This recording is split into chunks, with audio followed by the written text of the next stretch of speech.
Assalamualaikum warahmatullahi wabarakatuh. Kembali lagi bersama channel Tutorial TV dalam belajar daring bahasa Indonesia. Pada pertemuan kali ini kita akan membahas tentang teks prosedur, di mana dalam teks prosedur ini berisi tentang pengertian teks prosedur, kemudian tujuan dari teks prosedur,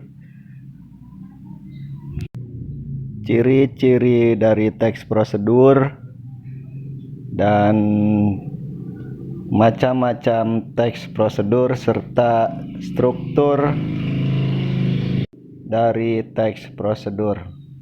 Untuk lebih jelasnya, mari kita bahas satu persatu.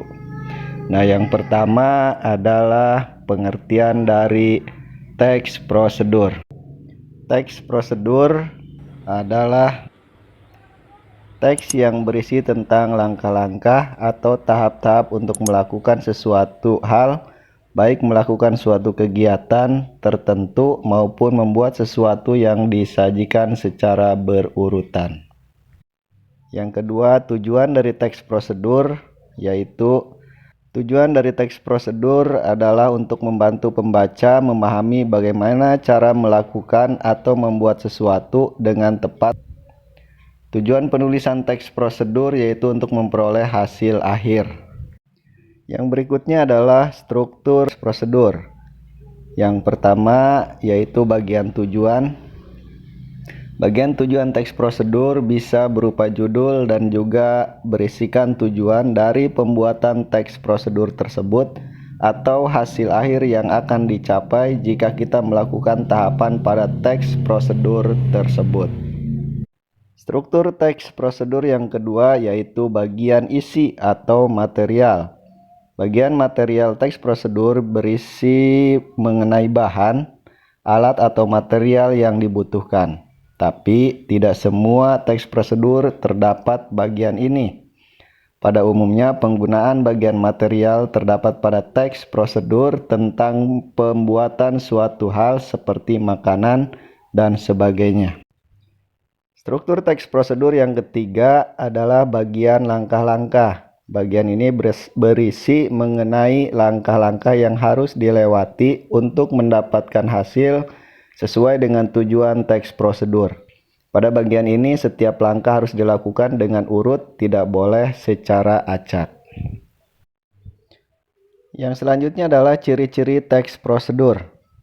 Teks prosedur ini memiliki ciri yang pertama menggunakan pola kalimat imperatif atau kalimat perintah. Yang kedua menggunakan kata kerja aktif.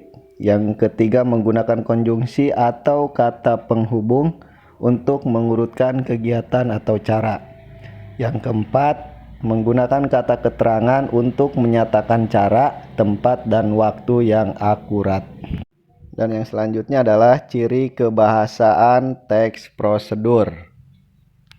Ciri kebahasaan teks prosedur yang pertama yaitu konjungsi temporal. Pada teks prosedur akan banyak ditemukan kata konjungsi temporal atau kata penghubung yang menyatakan waktu kegiatan yang hadir dan bersifat kronologis, seperti selanjutnya, berikutnya, kemudian, lalu, dan setelah itu. Ciri kebahasaan teks prosedur yang kedua yaitu kata kerja imperatif. Dalam teks prosedur juga akan banyak ditemukan kalimat perintah dan larangan yang harus ditaati dalam pelaksanaan teks prosedur.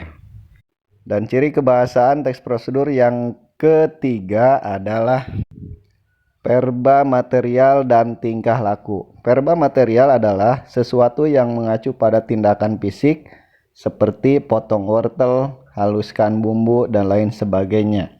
Sedangkan verba tingkah laku merupakan tindakan yang dilakukan dengan menggunakan ungkapan.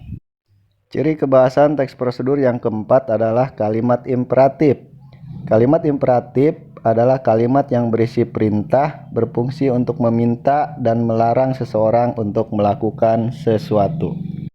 Dan ciri kebahasaan teks prosedur yang kelima yaitu kalimat interrogatif. Kalimat interrogatif adalah kalimat yang berisi pertanyaan pertanyaan dan berfungsi untuk meminta informasi tentang sesuatu. Dan ciri kebahasan teks prosedur yang terakhir yaitu kalimat deklaratif. Kalimat deklaratif adalah kalimat yang berisi pernyataan dan berfungsi untuk memberikan informasi atau berita mengenai sesuatu. Selanjutnya adalah macam teks prosedur. Macam teks prosedur yang pertama adalah teks prosedur sederhana.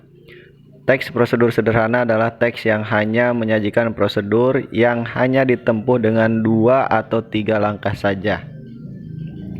Contoh prosedur teks sederhana seperti cara mengoperasikan setrika listrik, cara mematikan televisi, cara mengirimkan pesan melalui handphone, dan lain sebagainya. Teks prosedur yang kedua yaitu teks prosedur protokol. Berikut contoh prosedur protokol yaitu cara memasak mie instan.